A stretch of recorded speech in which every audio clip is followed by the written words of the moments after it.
that a memorial to one president should serve to honor another.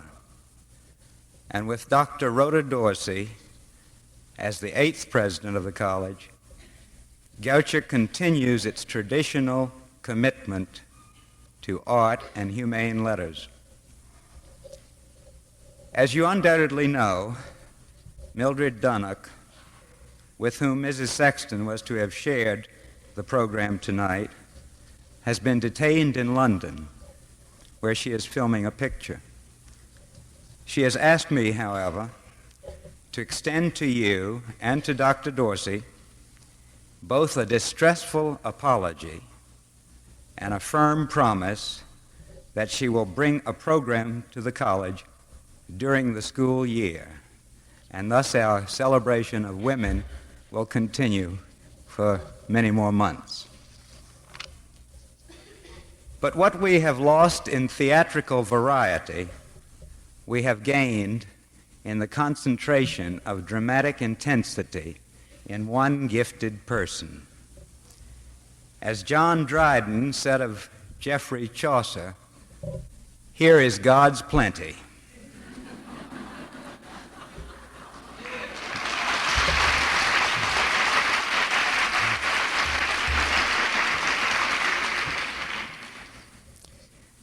Mrs. Sexton's range is as deep as Miss Dunnock's is wide.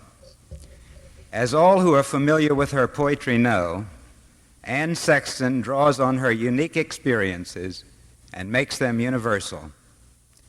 She projects her consciousness of self as woman and as human being with deep feeling and with vivid, often startling images. And no one who has heard her read can forget the occasion, the living dimension she gives to her own printed words. In a very real sense, Anne Sexton brings the theater into poetry and poetry into the theater.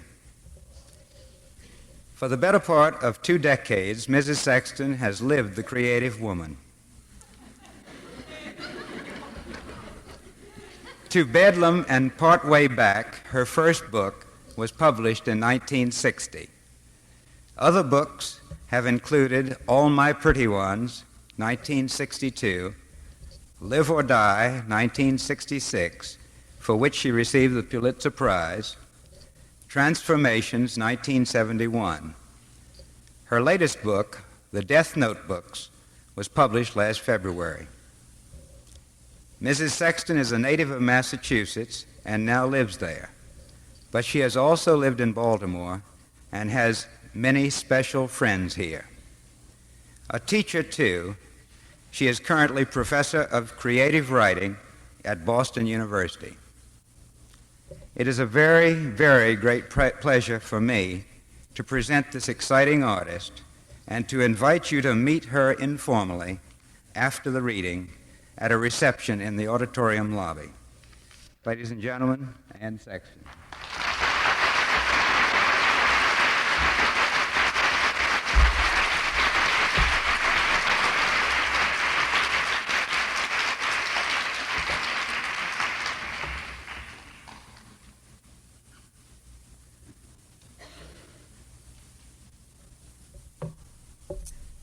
Must be 2 decades. What are these doing? I'm going to shift from book to book. Someone asked me today, how many books have you written? I said 9, but I'm not sure how many are printed. I just haven't counted yet. I'd like to start in a strange way, 2 strange ways. I'd like to dedicate my reading to my very dear friend, Pauline Schwartz, a November Scorpio, as I am. And I would like to give you a quotation. First of all, I would like to quote John F. Kennedy's unsaid words. The speech, of course, was given to the press in advance. in Dallas, 1963. He said, "Unless the Lord keepeth the city, the watchman guardeth in vain." The watchman guardeth in vain.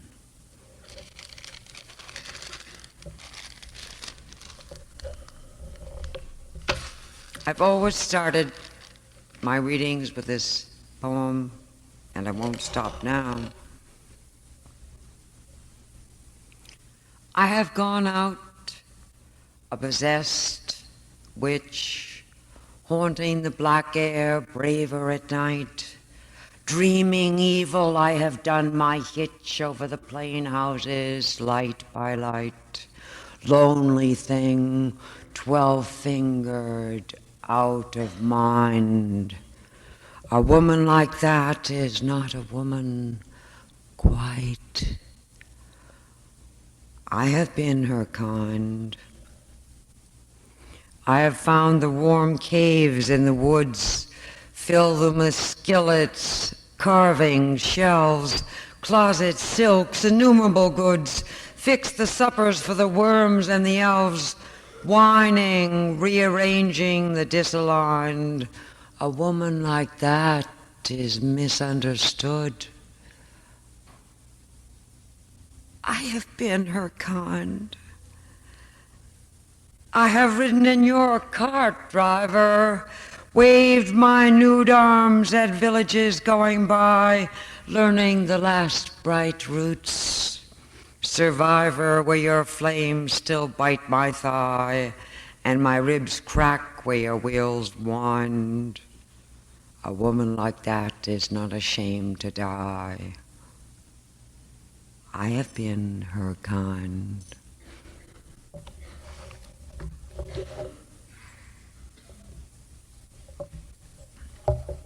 This is from the book of Folly, an older book. I don't know when it came out. But I think it's an amusing beginning piece, and I ought to give up her kind, but I feel like it's a lucky omen, and this is a different approach, a folly approach. The ambition bird. So it has come to this. Insomnia at 3:15 a.m., the clock tolling its engine like a frog following a sundial, yet having an electric seizure at the quarter hour. The business of words keeps me awake. I am drinking cocoa, that warm brown mama. I would like a simple life, yet all night I am laying poems away in a long box. It is my immortality box, my layaway plan, my coffin. All night dark wings flopping in my heart, each an ambition bird. The bird wants to be dropped from a high place, like the Tallahatchie Bridge. He wants to light a kitchen match and immolate himself. He wants to fly into the hand of Michelangelo and come out painted on the ceiling. He wants to pierce the hornet's nest and come out with a long Godhead. He wants to take bread and wine and bring forth a man happily floating in the Caribbean. He wants to be pressed out like a key so he can unlock the Magi. He wants to take leave among strangers, passing out bits of his heart like hors d'oeuvres. He wants to die, changing his clothes and bolt for the sun like a diamond. He wants. I want. Dear God, wouldn't it be good enough to just drink cocoa? I must get a new bird and a new immortality box. There is folly enough inside this one.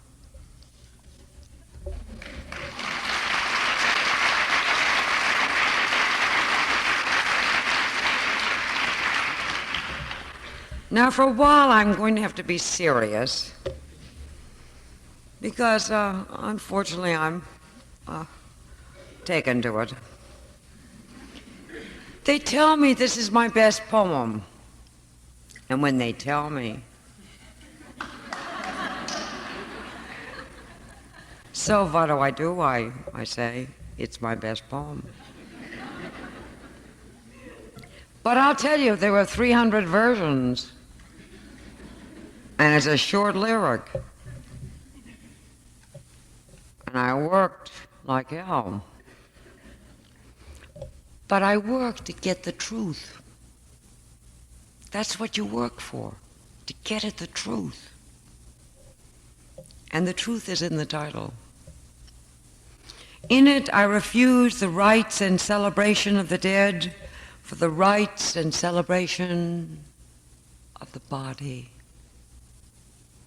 The truth the dead know, for my mother, born March 1902, died March 1959, and my father, born February 1900, died June 1959. Gone, I say, and walk from church, refusing the stiff procession to the grave, letting the dead ride alone in the hearse. It is June. I am tired of being brave. We drive to the Cape. I cultivate myself where the sun gutters from the sky, where the sea swings in like an iron gate, and we touch. In another country, people die. My darling, the wind falls in like stones from the white-hearted water, and when we touch, we enter touch entirely. No one's alone. Men kill for this or for as much. And what of the dead? They lie without shoes in their stone boats. They are more like stone than the sea would be if it stopped. They refuse to be blessed. Throat, eye, and knucklebone.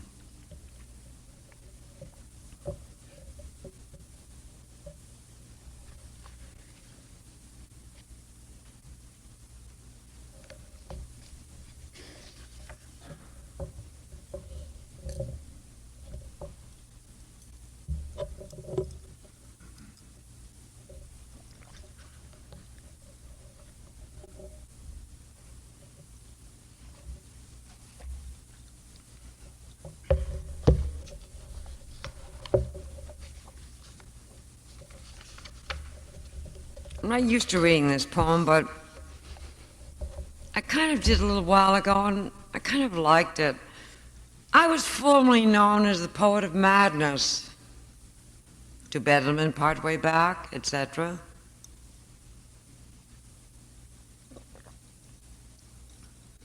All that jazz bomb. So I thought I'd read one mad poem. It isn't really too mad, but it's about kind of a occupational therapy they had at this mental hospital, where you took a bell, as they do in Boston. They have bell ringers. You take this big bell, it's got a leather thong, and you ring it, and it says E flat, or it says whatever it says. Mine said E flat. That's all I knew. I hadn't been up to Beacon Hill to hear the bell ringers on Christmas Eve. It's called Ringing the Bells, and it might interest you to know that it's all written in one long form, as though it could be said in one breath, and then there are 3 more words, period, three-line sentence. But of course, this is impossible. Can't do it that way. But you can read it that way. Ringing the bells. And this is the way they ring the bells in Bedlam. And this is the bell lady who comes each Tuesday morning to give us a music lesson. And because the attendants make you go, and because we mind by instinct like bees caught in the wrong hive, we are the circle of the crazy ladies who sit in the lounge of the mental house and smile at the smiling woman who passes us each a bell, who points at my hand that holds my bell, E flat. And this is the gray dress next to me who grumbles as if it was special to be old, to be old. And this is the small hunched squirrel girl on the other side of me who picks at the hairs over her lip, who picks at the hairs over her lip all day. And this is how the bells really sound, as untroubled and workable, as untroubled and clean as a workable kitchen. And this is always my bell responding to my hand that responds to the lady who points at me, E flat. And although we are no better for it, they tell you to go. And you do.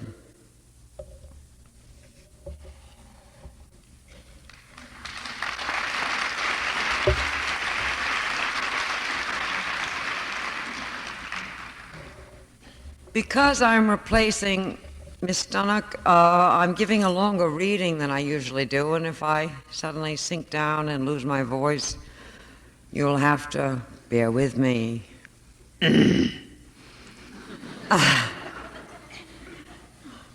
We haven't gone very long.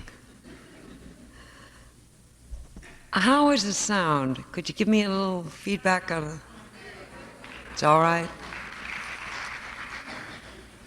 I'd like to read this long poem. I haven't read it in 9 years, 10 years, I bet.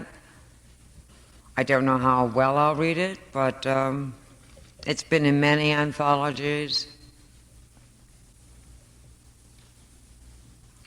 It's about the person I love the most, who I knew best when she was 60 and 70 and 80. And after she died, I got her diaries. It was my great aunt, who was a maiden lady. It was back in the days when they went to Wellesley. I mean, it was very strange. I must have been about 1880 when they went to Wellesley. There weren't many schools around. It must have been like a prep school or something. I don't know. She learned a lot of languages, a lot. And she traveled with my grandmother in many foreign cities and lived not on the grand tour, but in the home of someone, not a servant, of course, but in the home of someone to learn the language. And they went to the Sorbonne. Can you imagine back then, these booted ladies? Anyway, I get the diary. They're bound letters. It says some foreign letters on it. That's where the title comes from. And they're bound typewritten letters from Europe for 2 or 3 years as they stayed there. Some foreign letters. I knew you forever and you were always old. Soft white lady of my heart. Surely you would scold me for sitting up late reading your letters as if these foreign postmarks were meant for me. You posted them first in London, wearing furs and a new dress in the winter of 1890. I read how London is dull on Lord Mayor's Day, where you guided past groups of robbers, the sad holes of Whitechapel, clutching your pocketbook on the way to Jack the Ripper dissecting his famous bones. This Wednesday in Berlin, you say, you will go to bazaar at Bismarck's house, and I see you as a young girl in a good world still, writing 3 generations before mine. I try to reach into your page and breathe it back, but life is a trick. Life is a kitten in a sack. This is the sack of time your death vacates. How distant you are on your nickel-plated skates in the skating park in Berlin, gliding past me with your count while a military band plays a Strauss waltz. I loved you last, a pleated old lady with a crooked hand. Once you read Lohengrin and every goose hung high while you practiced castle life in Hanover. Tonight your letters reduce history to a guess. The Count had a wife. Tonight I read how the winter howled around the towers of Schloss Schwerber, how the tedious language grew in your jaw, how you loved the sound of the music of the rats tapping on the stone floors. When you were mine, you wore an earphone. This is Wednesday, May 9th, near Lucerne, Switzerland, 69 years ago. I learned your first climb up Mount San Salvatore. This is the rocky path, the hole in your shoes, the Yankee girl, the iron interior of her sweet body. You let the Count choose your next climb. You went together armed with alpine stocks, with ham sandwiches and seltzerwasser. You were not alarmed by the thick woods of briars and bushes, nor the rugged cliff, nor the first vertigo up over Lake Lucerne. The Count sweated with his coat off as you waded through top snow. He held your hand and kissed you. You rattled down on the train to catch a steamboat for home or other postmarks, Paris, Verona, Rome. This is Italy. You learn its mother tongue. I read how you walked on the Palatine among the ruins of the palaces of the Caesars, alone in the Roman autumn, alone since July. When you were mine, they wrapped you out of here with your best hat over your face. I cried because I was 17. I am older now. I read how your student ticket admitted you into the private chapel of the Vatican, and how you cheered with the others as we used to do on the 4th of July. One Wednesday in November, you watched a balloon painted like a silver bowl float up over the Forum, up over the Lost Emperors, to shiver its little modern cage in an occasional breeze. You worked your New England conscience out beside artisans, chestnut vendors, and the devout. Tonight, I will learn to love you twice. Learn your first days, your mid-Victorian face. Tonight, I will speak up and interrupt your letters, warning you that wars are coming, that the Count will die, that you will accept your America back to live like a prim thing on the farm in Maine. I tell you, you will come here to the suburbs of Boston to see the blue-nosed world go drunk each night, to see the handsome children jitterbug, to feel your left ear close one Friday at symphony. And I tell you, you will tip your boot feet out of that hall, rocking from its sour sound out onto the crowded street, letting your spectacles fall and your hairnet tangle as you stop passers-by to mumble your guilty love while your ears die.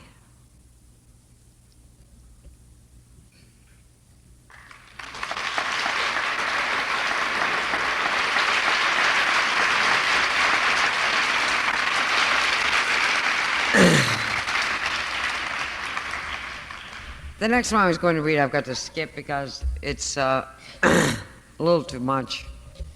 I'm going to have a cigarette and relax a little up here because I love that old lady. Young girl, old lady, human being. So we've got to get to something a little Chaucerian and ribald.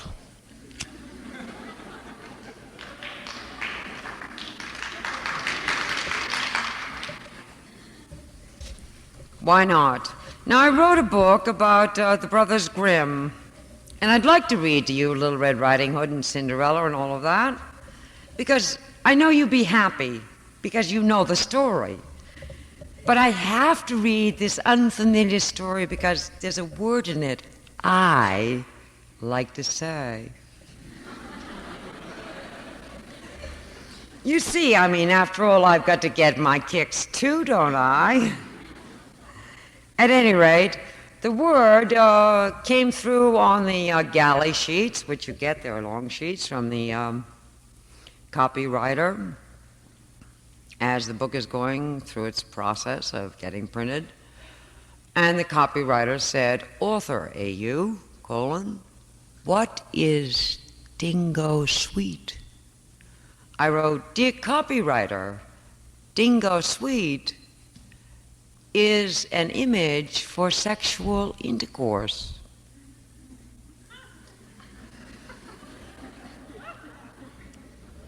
I didn't add, and I made it up.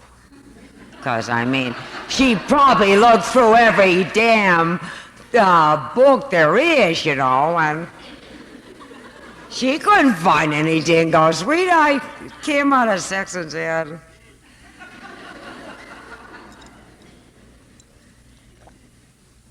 Excuse my vulgarity. I wish no insult to anyone. But we've got to be a little comic in these times. These are bad enough times without a little laughter. Now, when I begin these, it's called transformations. When I begin them, I have prefatory comments, and they're quite long in this. And as I begin, you'll hear long ago there was a peasant, you know. You can tell the story started. But I wish I could read it without my glasses, but no such luck. The little peasant. Oh, how the women grip and stretch, fainting on the horn. The men and women cry to each other, touch me, my pancake, and make me young. And thus, like many of us, the parson and the miller's wife lie down in sin. The women cry, come, my fox, heal me. I am chalk white with middle age, so wear me threadbare, wear me down. Wear me out, lick me clean as an almond. The men cry, come, my lily, my fringy queen, my gaudy dear, sold me a bird and be its noose. Bounce me off like a shuttlecock, dance me, Dingo Sweet. For I am your lizard, your sly thing. Long ago, there was a peasant who was poor but crafty. He was not yet a voyeur. He had yet to find the miller's wife at her game. Now he had not enough cabbage for supper, nor clover for his one cow, so he slaughtered the cow and took the skin to town. It was worth no more than a dead fly, but he hoped for profit.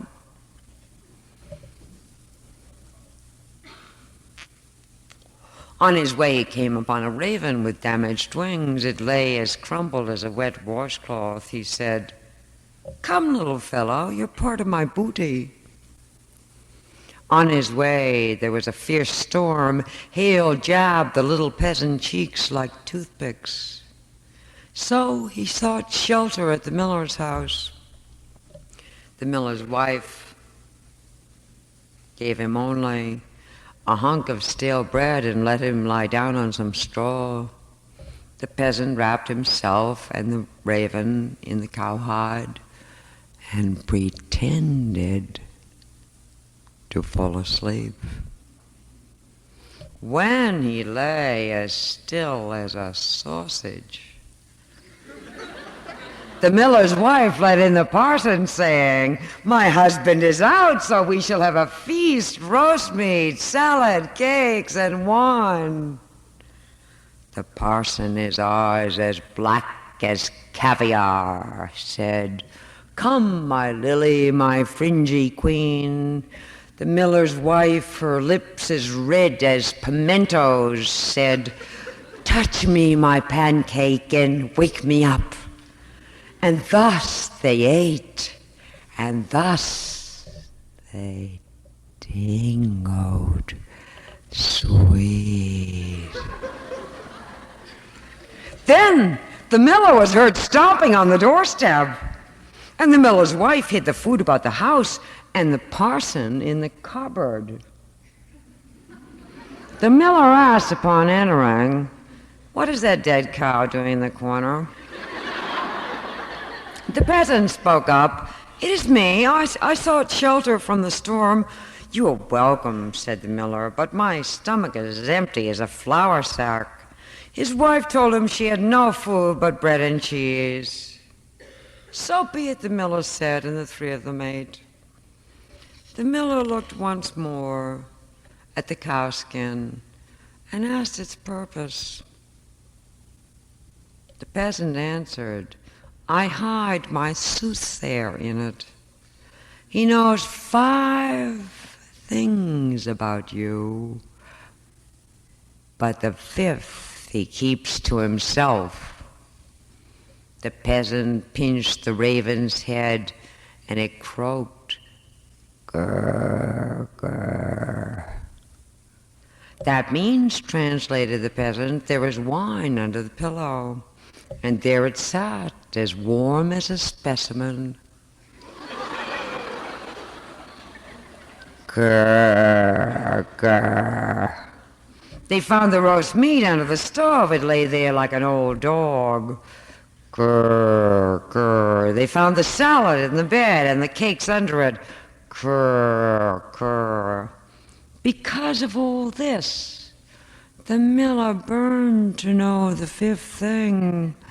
How much, he asked, little caring he was being milked. They settled on a large sum, and the soothsayer said, "The devil is in the cupboard." And the miller unlocked it. Grr, grr. There stood the parson, rigid for a moment, as real as a soup can, and then he took off like a fire with the wind at its back. "I have tricked the devil," cried the miller with delight, "and I have tweaked his chin whiskers. I will be as famous as the king." The miller's wife smiled to herself, though never again to dingo sweet. Her secret was as safe as a fly in an outhouse.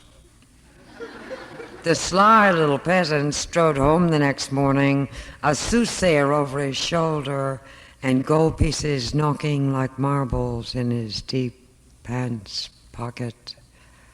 Grrr, grrr.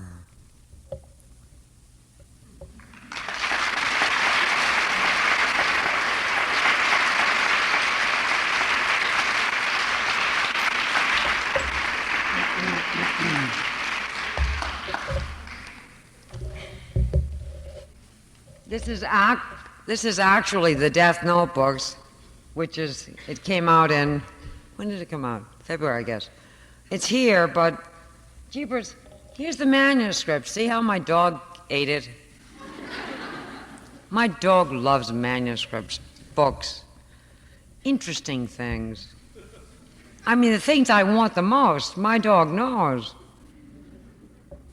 My next book, by the way, will say, not she lives in Weston with her husband and 2 children, but she lives in Weston with her 2 dogs and occasional visiting children.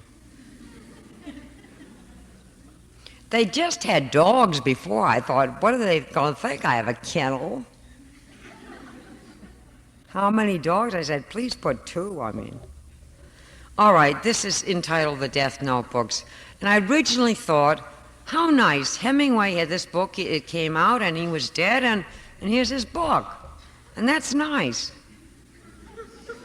You know, he's not dead at all. It's his book. So I thought I'd write a book and publish it someday, and my friends laughed at me. So ridiculous, Anne. But I went ahead with a serious project. And then I wrote a bunch of poems, which I'll read some of, quite a few of. The Fury poems, which I wrote after an operation in bed on a table and a typewriter. Wrote them all at once, wrote the list of the Furies, and, well, I'll tell you about it later. Anyway, here's the Death Notebooks, and I started October 16th, 1970. That's when, it says it right here, dog-eaten though it be. I'd like to have, I started with an epigraph from A Movable Feast by Hemingway, which says, look, you con man, make a living out of your death. So I thought that was a good idea. And I'm under this supposition that, of course, it will be posthumous, and here I am alive, so you can see that it's not posthumous. I don't think so. Making a living. Jonah made his living inside the belly. Mine comes from the exact same place. Jonah opened the door of his stateroom and said, here I am. And the whale liked this and thought to take him in. At the mouth, Jonah cried out. At the stomach, he was humbled. He did not beat on the walls, nor did he suck his thumb. He cocked his head attentively like a defendant at his own trial. Jonah took out the wallet of his father and tried to count the money, and it was all washed away. Jonah took out the picture of his mother and tried to kiss the eyes, and it was all washed away. Jonah took off his coat and his trousers, his tie, his watch fob, his cufflinks, and gave them up. He sat like an old-fashioned bather in his undershirt and drawers. This is my death, Jonah said out loud, and it will profit me to understand it. I will make a mental note of each detail. Little fish swam by his nose, and he noted them and touched their slime. Plankton came, and he held them in his palm like God's littlest light bulb. His whole past was there with him, and he ate that. At this point, the whale vomited him back out into the sea. the shocking blue sky, the shocking white boats, the sun like a crazed eyeball. Then he told the news media the strange details of his death, and they hammered him up in the marketplace and sold him and sold him and sold him. My death the same.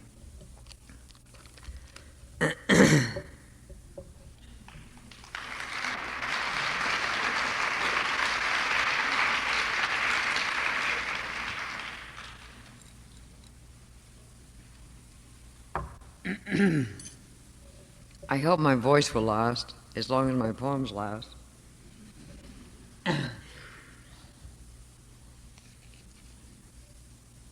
Maybe I'm too loud. Am I a little bit too loud? No? Too many times speaking with bronchitis in a place with no mic. Poets do odd things. That's odd.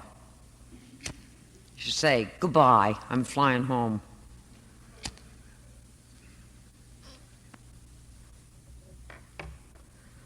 And of course, these don't help. Gods. Miss Sexton went out looking for the gods. She began looking in the sky, expecting a large white angel with a blue crotch. No one. She looked next in all the learned books, and the prince spat back at her. No one. She made a pilgrimage to the great poet, and he belched in her face. No one. She prayed in all the churches of the world and learned a great deal about culture.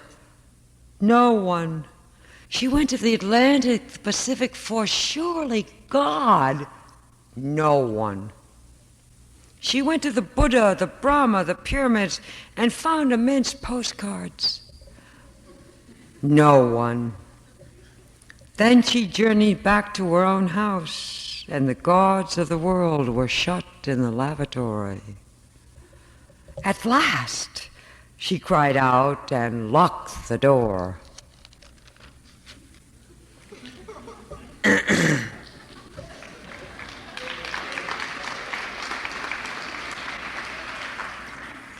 Now we start with the Furies, and I just have, here is the yellow sheet that I put in my typewriter back then as I'm recovering from OR operation, small operation, but had to be in bed.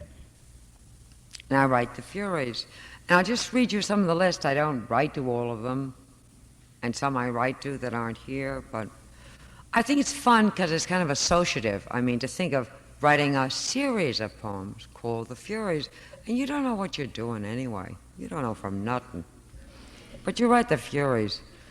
The fury of beautiful bones, the fury of hating eyes, the fury of guitars and sopranos, the fury of abandonment, the fury of letters. I couldn't print that, I would have been sued. The fury of overshoes, the fury of cooks, the fury of cocks. Hear the association going? The fury of dying children, the fury of flowers and worms, the fury of God's goodbye, the fury of sunsets, the fury of jewels and coal, the fury of daybreaks. That's all I wrote down. I'll read you. I don't know how many. Too many, but I think this one kind of needs to be read, although I haven't read it for a while. The Fury of Abandonment.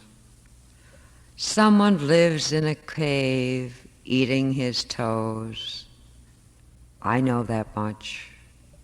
Someone little lives under a bush pressing an empty Coca-Cola can against his starving, bloated stomach.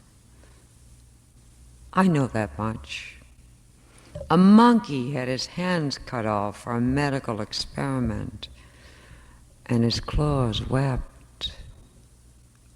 I know that much. I know that it is all a matter of hands. Out of the mournful sweetness of touching comes love like breakfast. Out of many houses come the hands, like ants, before the abandonment of the city. Out of the bars and shops, a thin file of ants. I've been abandoned out here under the dry stars, with no shoes, no belt, and I've called Rescue Incorporated, that old-fashioned hotline. No voice. Left to my own lips, touched them. My own dumb eyes touched them. The progression of my parts touched them. My own nostrils, shoulders, breasts, navel, stomach, mound, knee bone, ankle, touch them. It makes me laugh to see a woman in this condition. It makes me laugh for America and New York City when your hands are cut off and no one answers the phone.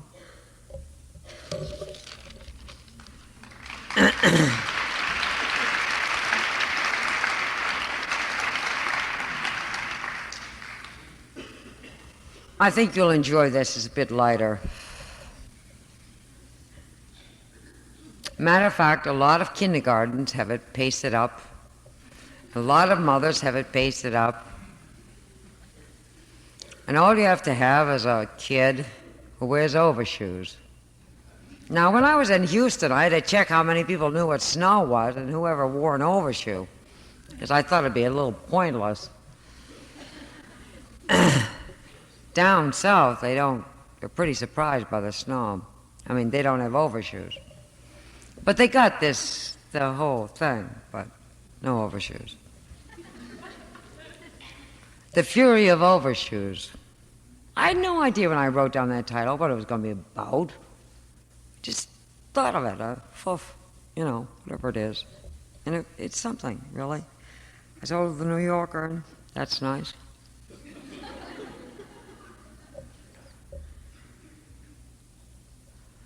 They sit in a row outside the kindergarten, black, red, brown, old with those brass buckles. Remember when you couldn't buckle your own overshoe or tie your own shoe?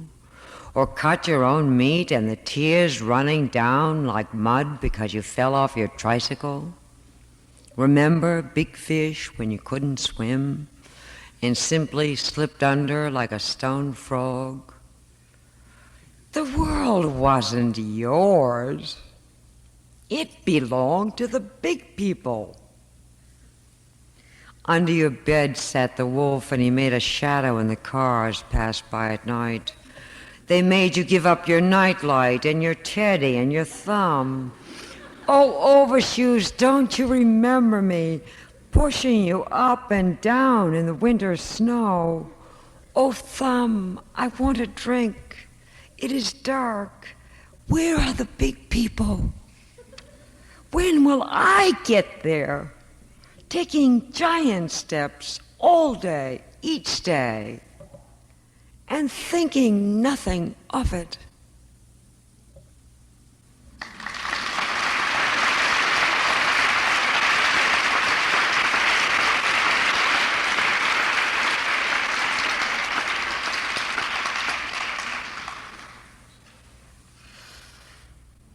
Well, you'll have to forgive me. I've read this in a chapel, in a church, in a cathedral, but there's a word in it that may offend you. Please forgive me if I offend anyone. I thought very hard before I wrote that word.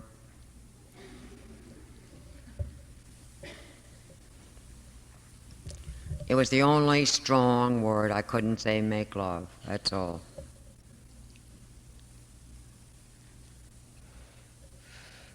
The copywriter didn't need to ask me what it meant.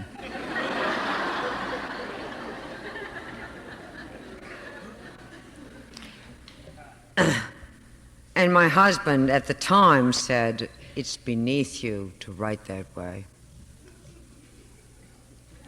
I thought it was above me.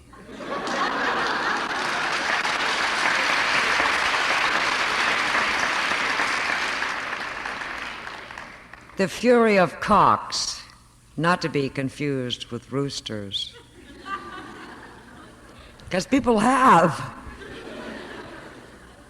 There they are, drooping over the breakfast plates, angel-like, folding in their sad wing, animal sad, and only the night before, there they were, playing the banjo. Once more the day's light comes with its immense sun, its mother trucks, its engines of amputation, whereas last night the cock knew its way home, as stiff as a hammer, battering in with all its awful power. That theater. Today it is tender, a small bird, as soft as a baby's hand. She is the house, he is the steeple. When they fuck, they are God. When they break away, they are God. When they snore, they are God. In the morning, they butter the toast. They don't say much. They are still God. All the cocks of the world are God, blooming, blooming, blooming into the sweet blood of woman.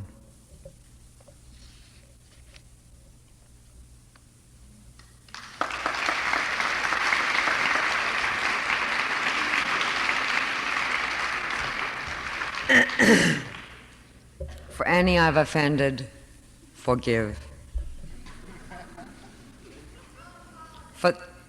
I don't feel like it, but I just thought, there might be a few people who are flipping out, and I weren't in their wigs, and wouldn't be too good.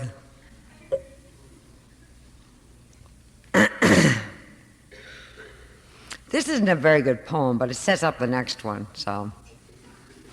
And you got to understand that when I say at the end A, it's a main expression. It means, well, what? Huh. And I've tried but it ain't the same as A. And there's Aya in Maine, but there's also A. It's a question. A. And my mother was a maniac. My grandfather was. That's what they call them, from Maine, maniacs. My great-grandfather was governor and senator from Maine, and I used to summer in Maine, so I say A, and I can't find a translation. Anyone who could think of a translation, I'd be delighted, because I go around the country and they don't know what I'm talking about. The fury of sunsets. Something cold is in the air, an aura of ice and phlegm. All day I've built a lifetime, and now the sun sinks to undo it. The horizon bleeds and sucks its thumb. The little red thumb goes out of sight. And I wonder about this lifetime with myself, this dream I'm living. I could eat the sky like an apple, but I'd rather ask the first star, why am I here? Why do I live in this house? Who's responsible? A?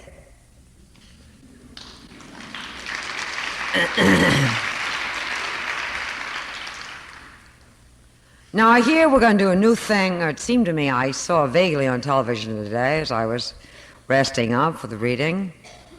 They're going to change daylight saving, is that right? Yes? Good. Because when the king changed it, I had to get up awful early to write this in 1972. In January, I had to get up awful early to see that sunrise. And I'm not the type, but I want to see it, feel it. The fury of sunrises, darkness as black as your eyelid, poke tricks of stars, the yellow mouth, the smell of a stranger, dawn coming up, dark blue, no stars, the smell of a lover, warmer now, as authentic as soap, wave after wave of lightness. And the birds in their chains going mad with throat noises, and the birds in their tracks yelling into their cheeks like clowns, lighter, lighter. The stars gone, the trees appearing in their green hoods, the house appearing across the way, the road and its sad macadam, the rock walls losing their cotton. Lighter, lighter. Letting the dog out and seeing fog lift by her legs. A gauze dance. Lighter, lighter. Yellow, blue at the tops of trees. More God everywhere. Lighter, lighter, more world everywhere. Sheets bent back for people and the strange heads of love. And breakfast, that sacrament, lighter, yellower like the yolk of eggs. The flies gathering at the window pane. The dog inside whining for food. And the day commencing, not to die, not to die. As in the last day breaking, a final day digesting itself. Lighter, lighter. The endless colors, the same old trees stepping toward me, the rock unpacking its crevices, breakfast like a dream and the whole day to live through. Steadfast, deep, interior, after the death, after the black of black, this lightness, not to die, that God begot.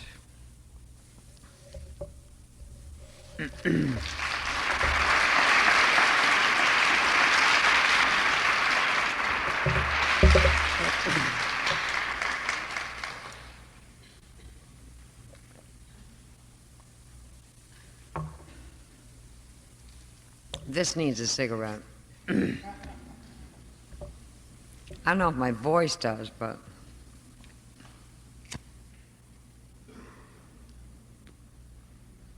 now I wrote a book of Folly, the Book of Folly, from which the ambition bird came, and there's a whole thing called the Jesus Papers, which are very blasphemous. And I thought I'd read what I thought was the most blasphemous. And then something, where's it from? The Death Notebooks. That ain't so blasphemous. But I make up each myth, I change everything, you know. It's my way, I can't take it straight, I gotta change it. I do quite a bit here. Jesus cooks. Jesus saw the multitudes were hungry and he said, "Oh Lord, send down a short order cook." And the Lord said, "Abracadabra." Jesus took the fish, a slim green baby, in his right hand and said, "Oh Lord." And the Lord said, "Work on the sly opening sardine cans." And he did. "Fisherman, fisherman, you make it look easy." And lo, there were many fish. Next Jesus held up a loaf and said, "Oh Lord," and the Lord instructed him like an assembly line bakerman, a Pied Piper of yeast. And lo, there were many.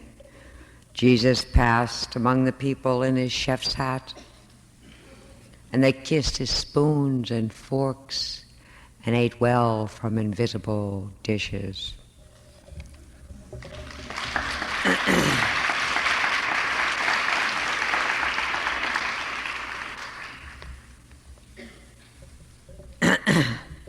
I don't seem to have this in the blue book. I haven't read it very often, but as you can see, I've got to do something in this book. Break Its Spine, it's called. It's just a paperback. Don't get upset. They're only $2.95. All of them in print. Every one. Purchasable. A small ad here and there doesn't hurt.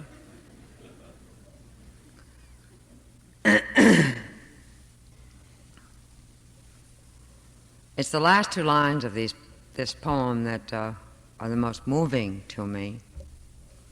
And some of it's got a lot of, I don't think such good writing, but I do my best. Jesus walking. When Jesus walked into the wilderness, he carried a man on his back. At least it had the form of a man. A fisherman, perhaps, with a wet nose. A baker, perhaps, with flour in his eyes. The man was dead, it seems, and yet he was unkillable. Jesus carried many men, yet there was only one man, if it was a man. There in the wilderness, all the leaves reached out their hands, but Jesus went on by. The bees beckoned him to their honey, but Jesus went on by. The boar cut out its heart and offered it up, but Jesus went on by with his heavy burden. The devil approached and slapped him on the jaw, and Jesus walked on. The devil made the earth move like an elevator, and Jesus walked on. The devil built a city of whores, each in little angel beds, but Jesus walked on with his burden. For 40 days, for 40 nights, Jesus put one foot in front of the other, and the man he carried, if it was a man, became heavier and heavier. He was carrying all the trees of the world, which are one tree. He was carrying 40 moons, which are one moon. He was carrying all the boots of all the men in the world, which are one boot. He was carrying our blood, one blood. To pray, Jesus knew, is to be a man carrying a man.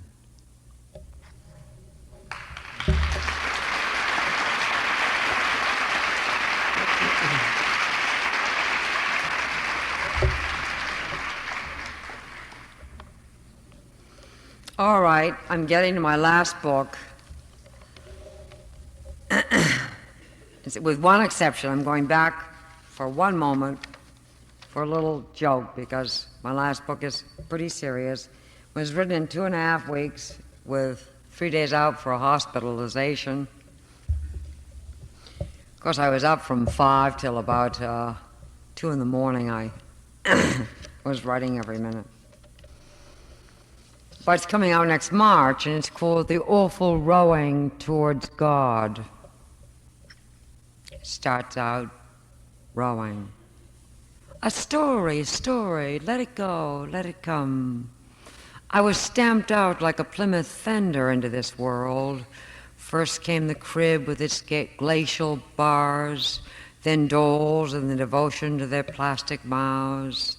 Then there was school, the little straight rows of chairs blotting my name over and over. But under sea all the time, a stranger whose elbows wouldn't work.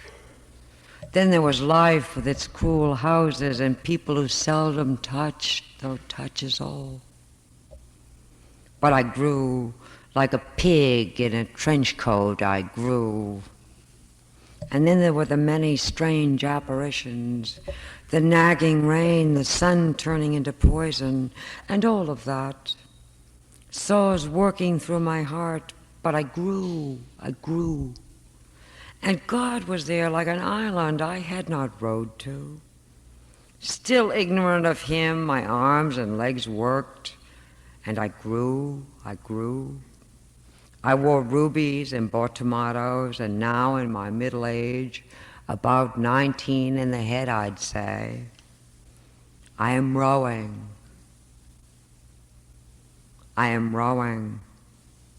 Though the oarlocks stick and are rusty, and the sea blinks and rolls like a worried eyeball, but I am rowing. Though the wind pushes me back, and I know the island will not be perfect. It will have the flaws of life, the absurdities of the dinner table.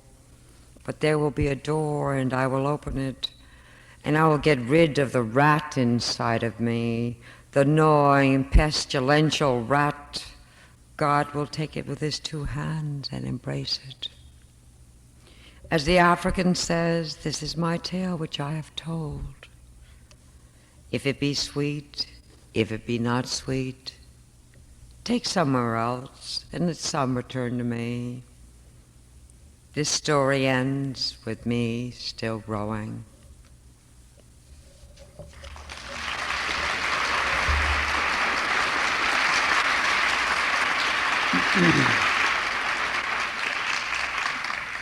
This is just a little minor poem in the middle of the book, but I think it's amusing in its own way.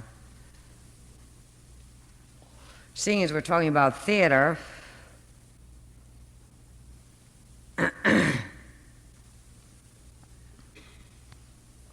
I'm a poet,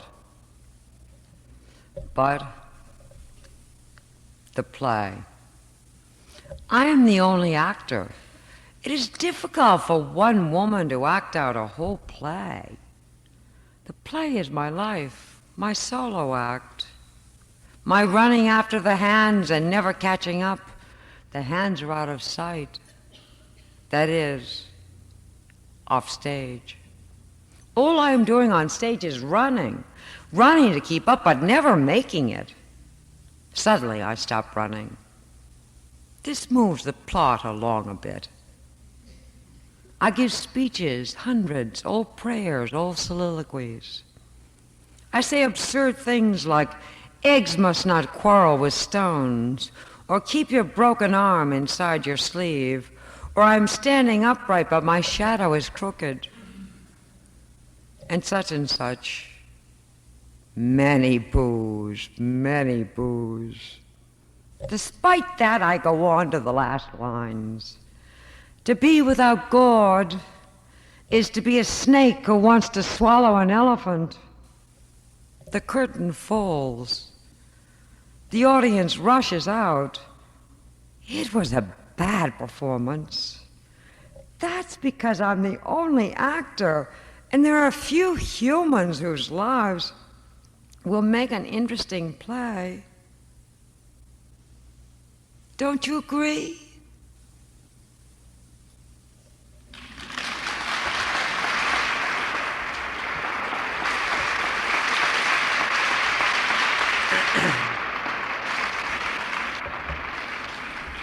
I'm going to read in Fat City, New York City, and someone said, oh, please do read close. Well, I've never read close in my life. I'm almost at the end, but I know you're tired. It's all right. Don't worry. All is well. Anyway, close. Comes from the Death Notebooks. $2.95, paperback. Put on a clean shirt before you die, some Russian said. Nothing with drool, please. No egg spots, no blood, no sweat, no sperm. You want me clean, God? So I'll try to comply. The hat I was married in, will it do? White, broad, fake flowers in a tiny array. It's old-fashioned, as stylish as a bedbug, but it suits to die in something nostalgic. And I'll take my painting shirt, washed over and over, of course, spotted with every yellow kitchen I've painted. God, you don't mind if I bring all my kitchens. They hold the family laughter and the soup. For a bra, need we mention it? The padded black one my lover demeaned when I took it off, and he said, "Where'd it all go?" And I'll take the maternity skirt of my 9th month, a window for the love belly that let each baby pop out like an apple, the water breaking in the restaurant, making a noisy house I'd like to die in.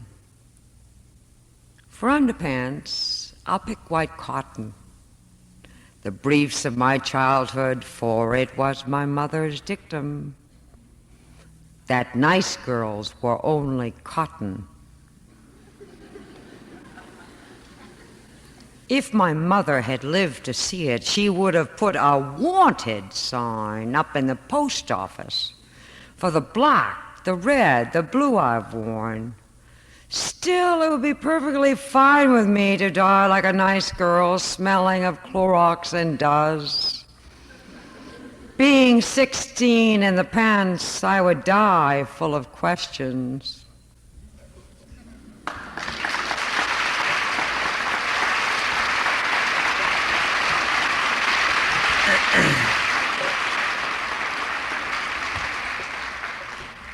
I'm just cleaning up. It's my cleanup detail. I'm going to. I'm reading my last poem in a minute. No, I have 2 more after this. This and then 2 more. So, for God's sakes, I mean, where am I going?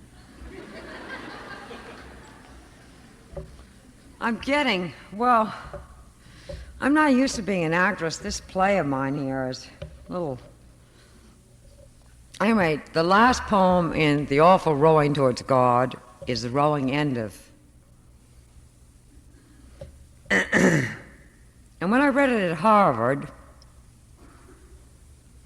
there was a lot of screaming and yelling going on about whether I was right about poker. And if you have any advice, although it's now in galley and I demand to go this way, I don't, you know how they say, men say, women, they don't know anything about poker, they're terrible, you know. They're like the 5, you know, the, whatever they call it. Just the 5 dealt out. I don't like that. I like 7-card stud is my favorite with deuces and jacks wild or something like that. Then I'm having a good time. Penny ante. Why not? Okay. This is the end of the book. It's a very, very serious book, but ends on this moment of glory, I think. The rowing endeth. I'm mooring my rowboat at the dock of the island called God. This dock is made in the shape of a fish, and there are many boats moored at many different docks. It's okay, I say to myself, with blisters that broke and healed and broke and healed, saving themselves over and over. The salt sticking to my face and arms like a gluey skin puck with grains of tapioca. I empty myself from my wooden boat and onto the flesh of the island. On with it, he says, and thus we squat on the rocks by the sea and play. Can it be true? A game of poker.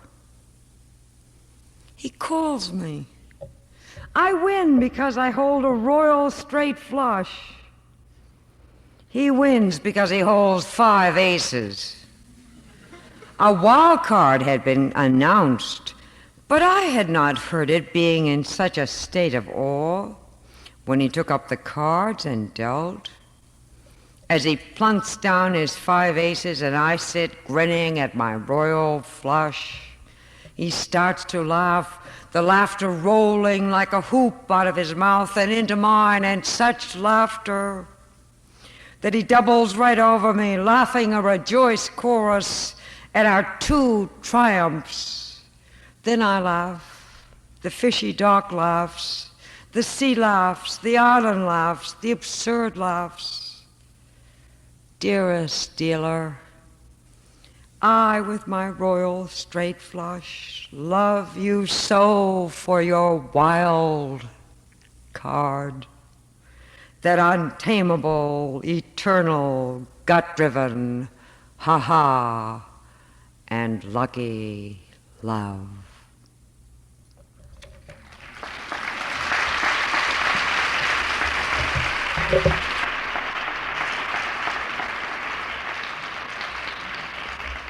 Two more, that's all, and they're not very long.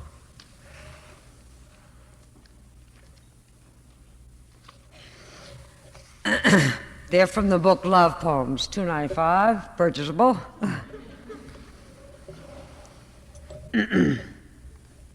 Us. I was wrapped in black fur and white fur, and you undid me. And then you placed me in gold light, and then you crowned me, while snow fell outside the door in diagonal darts. While a 10-inch snow came down like stars in small calcium fragments. We were in our own bodies, that room that will bury us. And you were in my body, that room that will outlive us. And at first I rubbed your feet dry with a towel because I was your slave.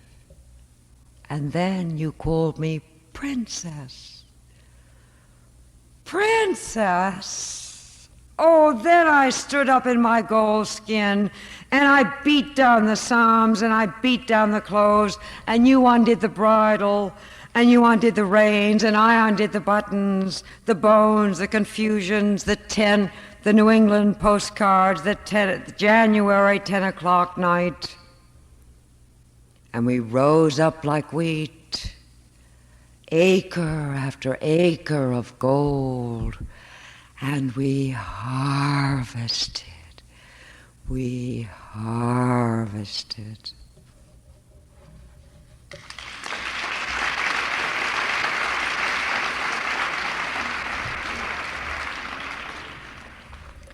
The last poem is from the first poem of Love Poems.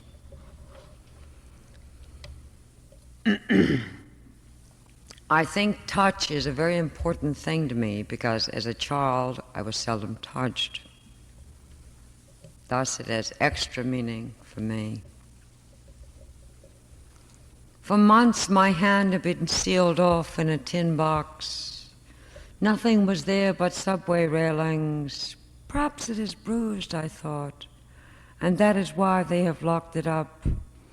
But when I looked in, it lay there quietly. You could tell time by this, I thought, like a clock by its 5 knuckles, its thin underground veins. It lay there like an unconscious woman fed by tubes she knew not of.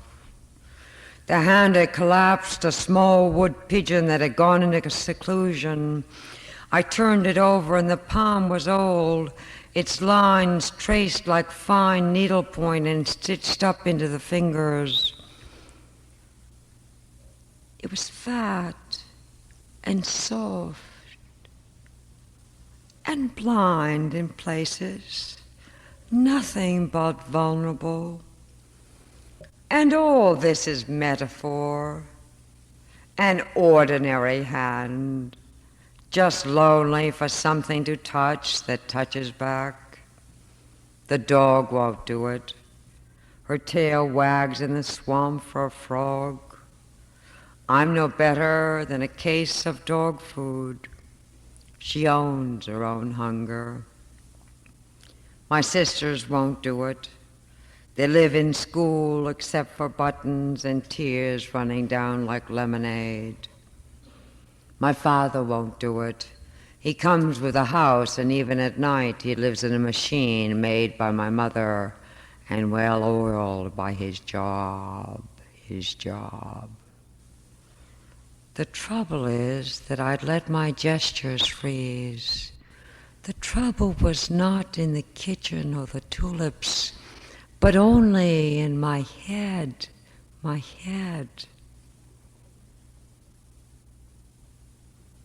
Then all this became history. Your hand found mine. Life rushed to my fingers like a blood clot. Oh, my carpenter, the fingers are rebuilt. They dance with yours.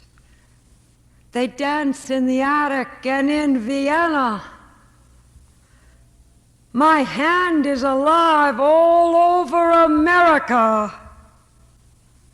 Not even death will stop it, death shedding her blood. Nothing will stop it, for this is the kingdom, and the kingdom come. Thank you.